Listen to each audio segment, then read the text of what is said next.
The Kuala Lumpur Sessions Court was told on Friday that Rumah Bonda founder Siti Bainun Art Razali began to dislike a Down syndrome teenage girl known as Bella after the latter pulled a curtain and caused the track to fall.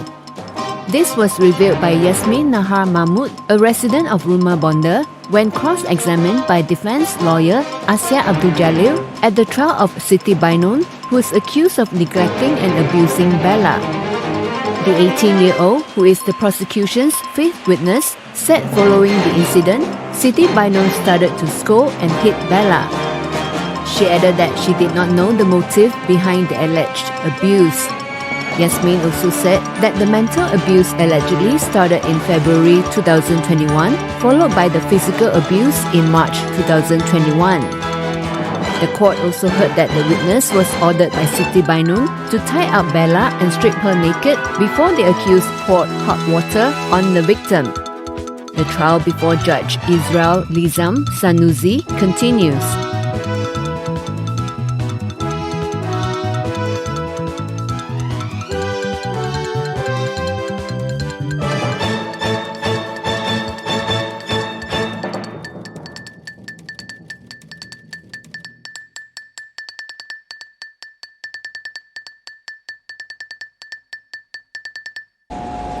Bismillahirrahmanirrahim. Assalamualaikum warahmatullahi wabarakatuh. Hello everyone and beloved lecturers. So we are from group 2. We will present about a child abuse, a never-ending story. So these our team members. The first panel will share her point of view regarding the child abuse. Please welcome the first panel. What is child abuse? Child abuse is not just physically violent directed at a child. It is any form of maltreatment by an adult which is violent or threatening for the child. This includes neglect. When child abuse occurs in the home and the abuser is, for example, the child's parent or caregiver, this is a form of domestic violence. Next is type of child abuse. First is physical abuse. Physical abuse is the deliberate intention to inflict pain. When someone hears the term child abuse, they most commonly associate it with physical abuse. Wounds, bruise, burn, fractures, and sore muscle are signs of physical abuse. But abuse can also result from several acts of discipline. Injuries that don't coincide with the explanation and untreated medical or dental needs are also red flags for physical abuse. Second, emotional abuse. Behavior toward the child that cause mental anguish are considered emotional abuse, also called physical abuse. Examples of emotional abuse are shouting often at the child, withholding kindness or affection, extended period of silence, and harsh joke at the expense of the child. Calling the child name or making other demeaning remarks can be termed emotional abuse and usually result in low self-esteem. Children who have been emotional abused may suffer from depression or desperately seek affection.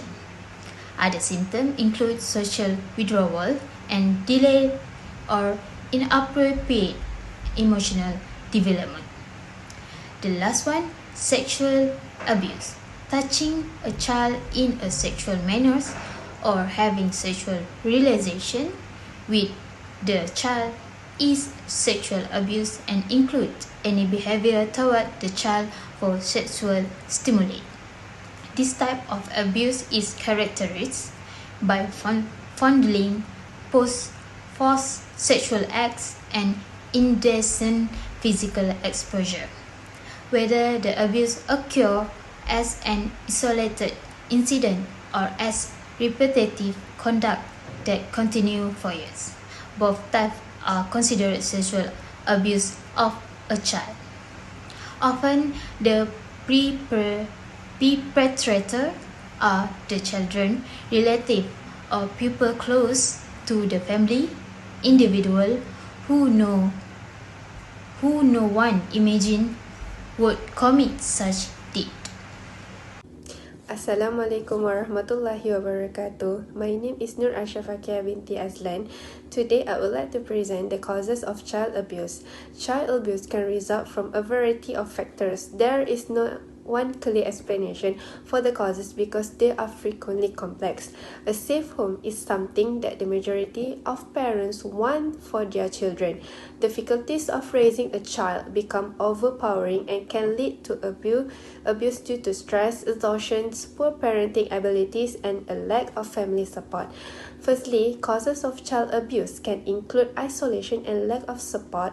It is because no family members, friends, partners of the community support to help with the demands of parenting. Next, stress, financial pressures, job worries, medical problems, or caring for a family member with a disability. Another causes of child abuse are unrealistic expectations, a lack of understanding about a child's developmental stages and behavior. Intellectual disability or mental illness also can be causes of child abuse. Parents may be unable to adequately care for their child. Moreover, lack of parenting skills also one of the causes that parents may not know how to care for their child or may believe it is acceptable to use excessive physical force to discipline or punish a child. Drug, alcohol, or gambling problems, addiction, or substance abuse may affect a parent's ability to meet their child needs. Lastly, past childhood experiences. Parents may have experienced abuse as a child in their own families, which could have caused them to develop an insecure attachment style. To sum up, there are multiple causes that lead to child abuse and neglect.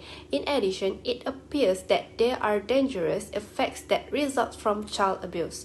Therefore, a number of primary and secondary strategies can be taken to prevent the several types of abuse and child abuse consequences.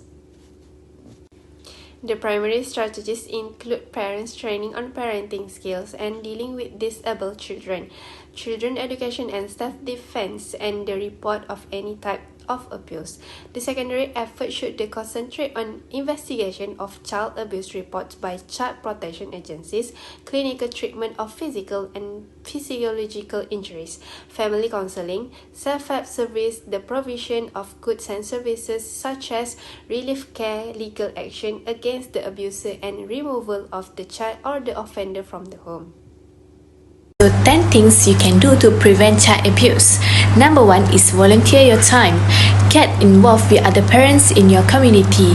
Help vulnerable children and their families. Start a playgroup. Number 2 is discipline your children thoughtfully. Never discipline your child when you are upset. Give yourself time to calm down. Remember that discipline is a way to teach your child. Use privilege to encourage good behavior and time-ups to help your child regain control. Number 3 is examine your behavior. Abuse is not just physical. Both words and action can inflict deep, lasting wounds. Be a nurturing parent. Use your action to show children and other adults that conflict can be settled without hating or yelling. Number 4 is educate yourself and others. Simple support for children and parents can be the best way to prevent child abuse. After school activities, parent education class, mentoring programs, and respite care are some of the many ways to keep children safe from harm. Be a voice in support of these efforts in your community. Teach children their rights. When children are taught they are special and have the right to be safe, they are less likely to think abuse is their fault and more likely to report an offender. The next one is support prevention programs. Too often, intervention occurs only after abuse is reported. Greater investment are needed in programs that have been proven to stop the abuse before it occurs, such as family counseling and home visit by nurses who provide assistance for newborns and their parents. Besides, know what child abuse is. Physical and sexual abuse clearly constitute maltreatment, but so does neglect or the failure of parents or other caregiver to provide a child with needed food, clothing, and care. Children can be also emotionally abused when they are rejected, berated, or continuously isolated. Now the signs. Unexplained injuries are the only signs of abuse. Depression, fear of certain adult, difficulty trusting others or making friends, sudden change in eating or sleeping patterns, inappropriate sexual behavior, poor hygiene, secrecy, and hostility are often signs of family problems and may indicate a child is being neglected or physically, sexually, or emotionally abused. Besides that, report abuse. If you are a witness of a child being harmed or see evidence of abuse, make a report to your state's child protective service department or local police. When talking to a child about abuse, listen carefully. Assure the child that he or she did the right thing by feeling an adult and affirm that he or she is not responsible for what happened. Okay, the last one is invest in kids. Encourage leaders in their community to be supportive of children and families. Ask employers to provide family-friendly work environment. Ask your local and national lawmakers to support legislation to better protect our child and improve their life. Hi, my name is Natasha binti Jamuluddin and I will present about effect of child abuse. The harm experienced in childhood can give significant and lasting effect. The children can respond differently to what has happened. Children may experience a range of emotional, psychological and physical problems as a result of being harmed, including low self-esteem, increased fear, guilt and self-blame, distrust of others or difficulty forming relationship with others, mental health disorder such as anxiety, attachment, post-traumatic stress, depression disorder, and child abuse can also make the child think to self-harming or self-talk. It should be noted that some children who have been abused, the impact will not be the same based on their behavior. So, here are the example cases. The trial between Rumah Bonda founder Siti Bainun Ahmad Razali and 13 years old Bella with Down syndrome over the past few days has caught the attention of many nationwide. Sign of trouble first started when the two lawyers from the Siti Bainun's team of 10 lawyers made peace and the mini love sign in a group photo. The case gained notoriety when one of the lawyers, Hafiza Hassan, shared cross-examinations details on her Twitter account. Even Her Highness Cik Puan Besar Khalida Bustaman, the TMJ's wife, found the whole tone of the event unacceptable. She announced on her Instagram story that she would do everything with the power she has to get justice for the Bella. So, here are some reactions that we get from the media social after we post the infographic to the media social to get some reaction from the peoples. So, many of them disagree with these actions. For example, just like the case of Bella. So here are the conclusions. According to the child abuse statistic, the number of child cases abuse reported in first 9 months of last year had decreased.